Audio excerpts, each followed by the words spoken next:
Okay, इसके जरा देखिए, 3 charges of 2 microcoulomb, 3 microcoulomb and 4 microcoulomb are placed at A, B, C respectively.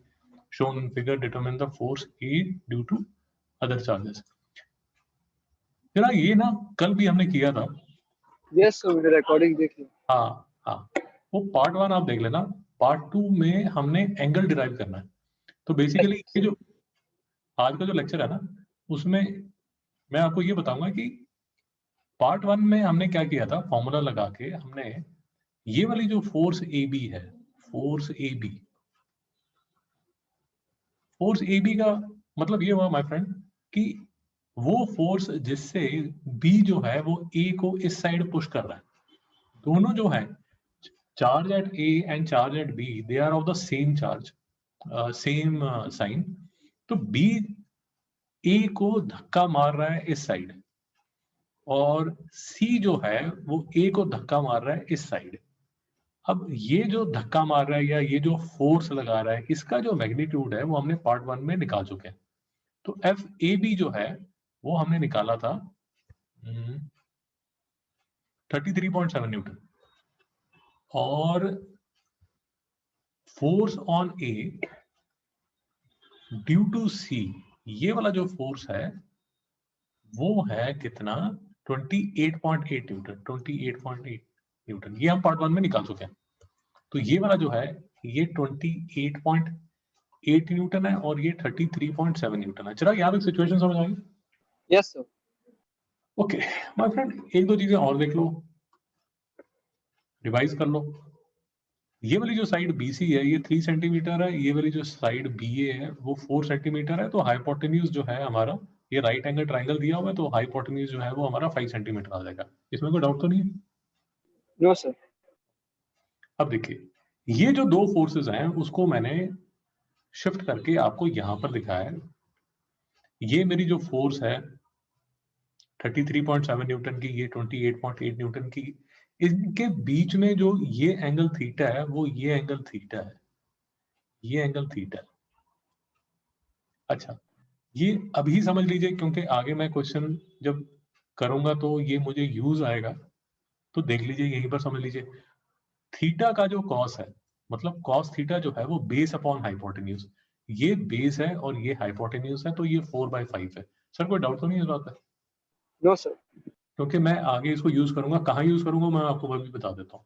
और ये वाला जो थीटा एंगल है इसका जो साइन है वो परपेंडिकुलर अपॉन हाइपोटेन्यूज, ये परपेंडिकुलर है और ये हाइपोटेन्यूज है, इसकी वैल्यू 3/5 आएगी।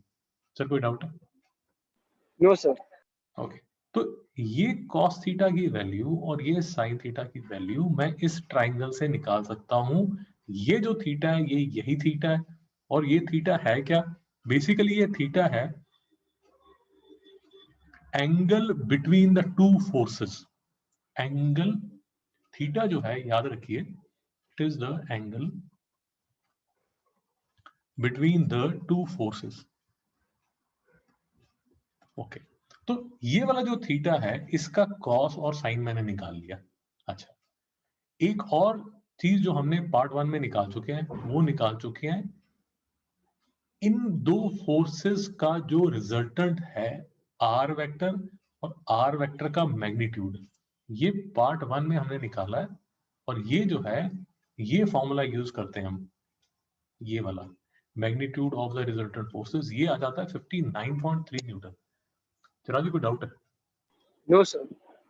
तो इनका जो रिजल्टेंट है वो है ये R, which is equal to 59.3 newton. यहां तक हमने पार्ट 1 में किया था। और यस पार्ट सर। 2 में जो रिमेनिंग है वो ये है, मैं आपको सिचुएशन थोड़ा डिटेल में समझा देता हूं। ये देखिए, ये मेरा फोर्स 28.8 न्यूटन, ये मेरी फोर्स 33.7 न्यूटन, ये मेरी जो रिजल्टेंट का मैग्नीट्यूड 59.3 न्यूटन मैंने निकाल दिया। कैसे निकाला था? वेक्टर एडिशन का हमारा ये एक पुराना फॉर्मूला चला आ रहा है, सर याद है? Yes sir, parallelogram. हाँ जी, ये छोटी सी मैं आपको रिवीजन करा देता हूँ। ये मेरा वेक्टर P है, इसका मतलब पी वेक्टर का मैग्नीट्यूड, पी वेक्टर का मैग्नीट्यूड, और ये मेरा वेक्टर क्यू है, किसका मतलब क्यू वेक्टर का मैग्नीट्यूड। सर यहाँ तक कोई डाउट तो नहीं है? No sir. इन दोनों का जो रिजल्टेंट होगा वो आर वेक्टर होगा। आर वेक्टर का मैग्नीट्यूड निकालने के लिए ये फॉर्मूला है, P square plus Q square plus 2 PQ cos theta. और एक बात याद रखिए, मैग्नीट्यूड ऑफ पी को मैं ऐसे भी लिख रहा हूं, और अगर मैं सिर्फ पी या क्यू लिखा हुआ है that means magnitude of vector P या magnitude of vector Q. Sir कोई डाउट है? No sir. ओके। अब मेरी सर इस लेक्चर में बेसिकली मेरा जो फोकस है वो ये फोकस है कि मैंने ये निकाल दिया, बट ये वेक्टर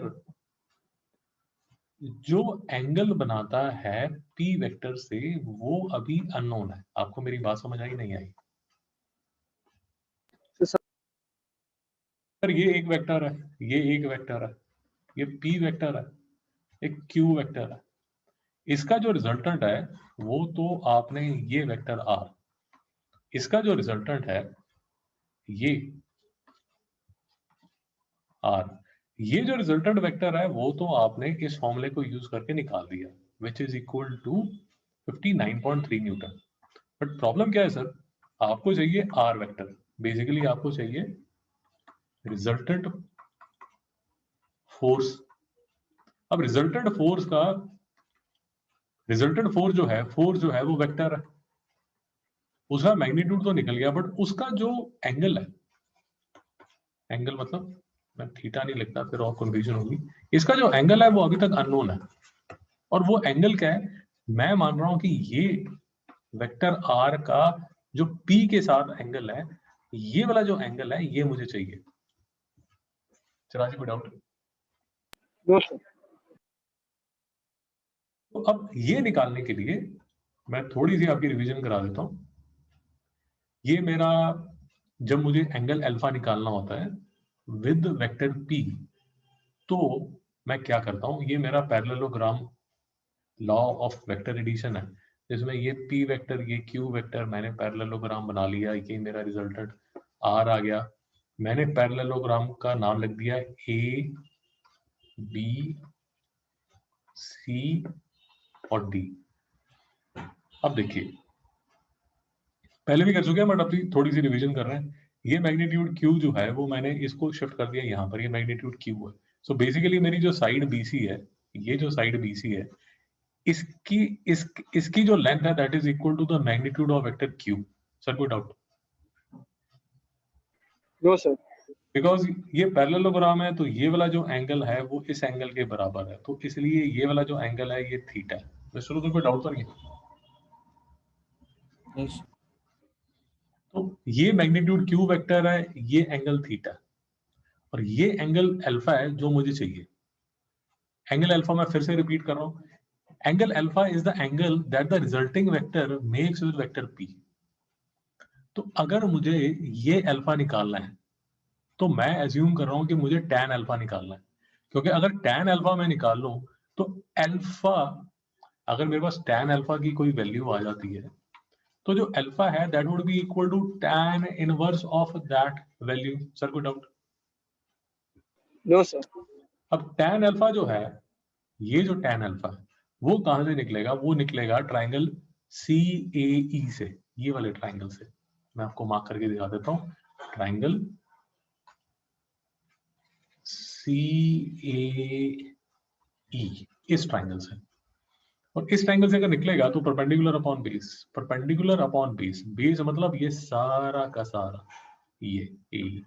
सर कोई डाउट? No sir. ओके, अब थोड़ा ध्यान से देखिए, समझने की कोशिश करते हैं। पहले मैं पहले इसको इरेज कर देता हूं ताकि थोड़ा साफ सफाई हो जाए, नहीं तो कंफ्यूजन बढ़ जाएगी।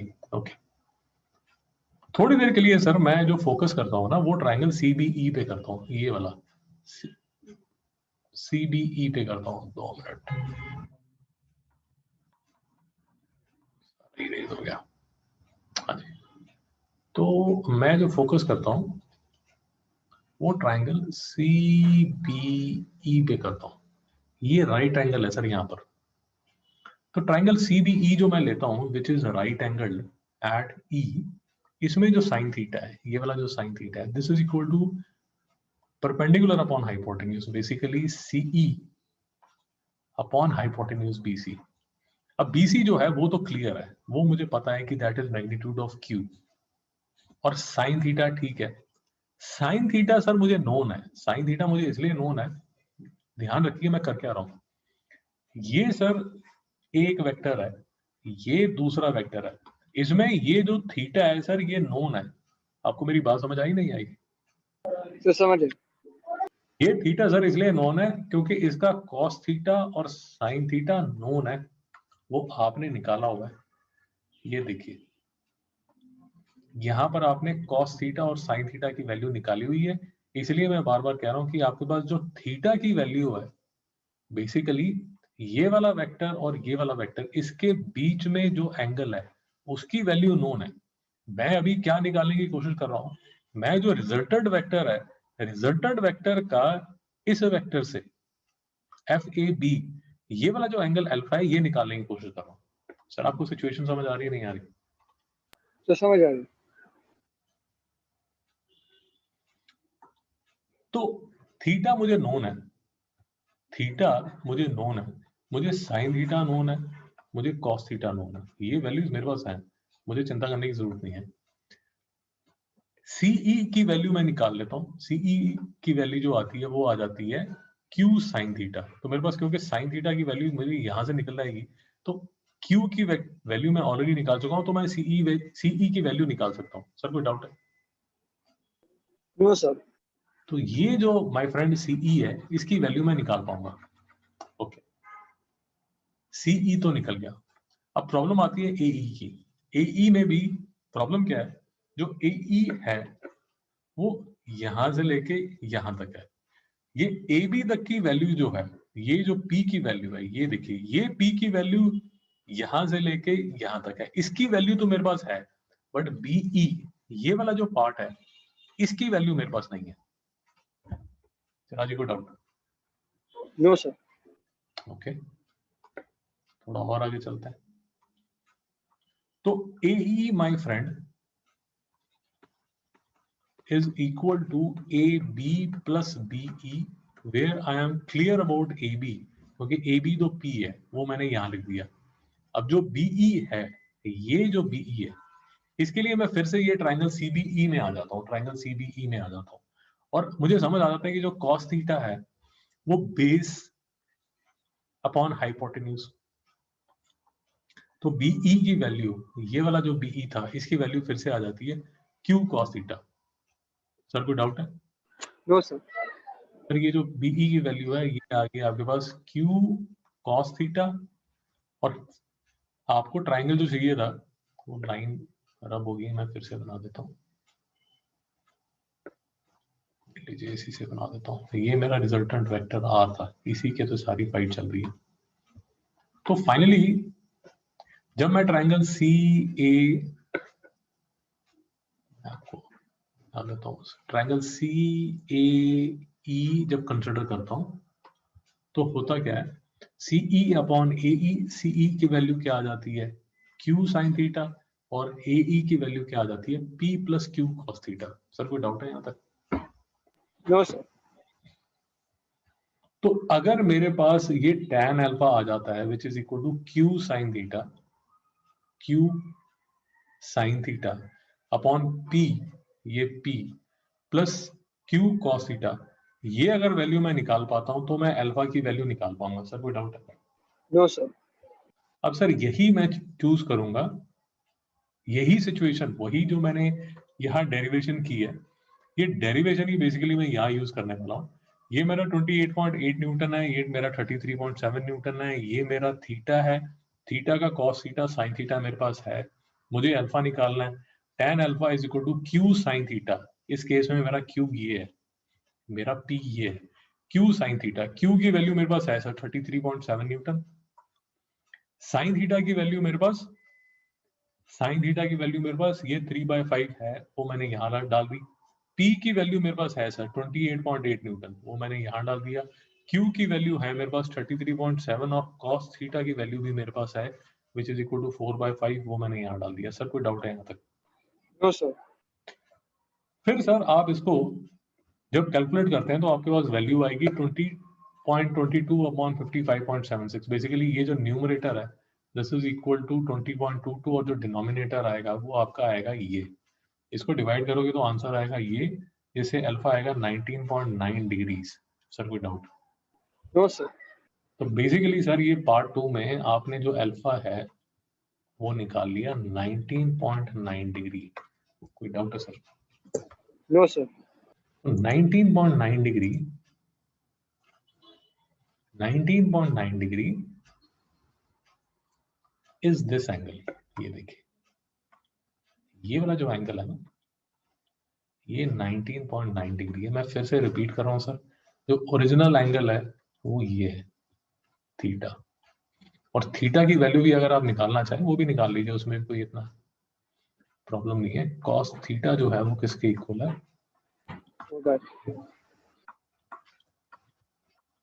कॉस थीटा किसके इक्वल है? 4/5 के। हाँ 4/5 के। मिस्टर उधर बताइए जरा, तो कॉस इनवर्स 4/5 करते हैं तो क्या आता है मिस्टर उधर?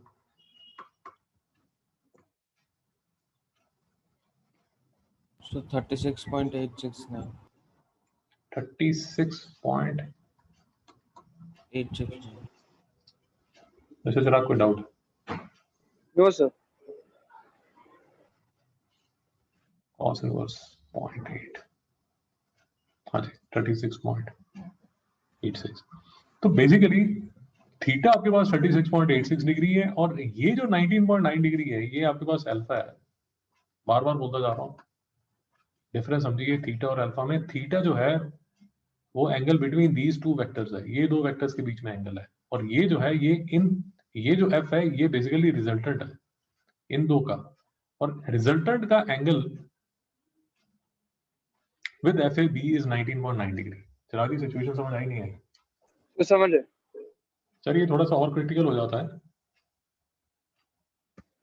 क्योंकि आपकी बुक में ये आपको समझ आया? आपकी बुक राजी आपको समझ आया आपकी बुक ने क्या किया? यस सर, उन्होंने कुछ फॉर्मूला ठीक है, तो चिराग बताइए इसमें प्रॉब्लम क्या है? ये जो आपकी टेक्स्ट बुक में किया है इसमें प्रॉब्लम क्या है? सर नहीं समझ रहा सर टेक्स्ट बुक का। सर आपकी टेक्स्ट बुक में प्रॉब्लम क्या है थोड़ा ध्यान से समझिए। ये देखिए आपकी टेक्स्ट बुक में लिखा है direction of the resultant force is 36.87 degree north of waste.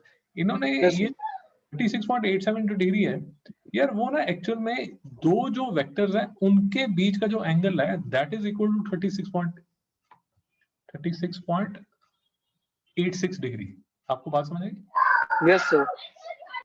ये जो रिजल्टेंट फोर्स वो ये है, रिजल्टेंट फोर्स का इसके बीच में जो एंगल है that is equal to 19.9 degree. नहीं समझ Yes. में आया? सर समझ रहा।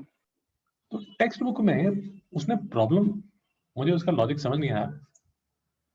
टेक्स्ट बुक में 36.87 डिग्री तो यार 36.87 डिग्री तो ये एंगल है theta, yes which is the angle between this and this। इनके बीच का जो एंगल है that is 36 point something. Resultant के बीच में एक्चुअल में जो आंसर आपको चाहिए वो ये चाहिए कि रिजल्टेंट के बीच में और ये वाला जो वेक्टर है इसके बीच में जो एंगल है वो निकालने के लिए आपने सारा तामझाम किया है ये वाला। कौन सा वाला? ये वाला, ये सारा तामझाम। चिराग जी समझ में आया नहीं आया? सर समझ रहा। तो हमारा ये वाला जो एंगल है वो तो 36.8 एंगल है, और ये जो रिजल्टेंट वेक्टर आर है और ये जो एंगल अल्फा है इसके बीच में जो है वो है 19.9 डिग्री। तो बेसिकली यहां पर जो आंसर लिखना चाहिए वो लिखना चाहिए 19.9 डिग्री। ये नहीं लिखना चाहिए 19.9 डिग्री। सर कोई डाउट तो नहीं है? No sir. नहीं सर। ठीक है सर, नेक्स्ट लेक्चर मिलता है फिर। Yes sir. ठीक है सर। सर अभी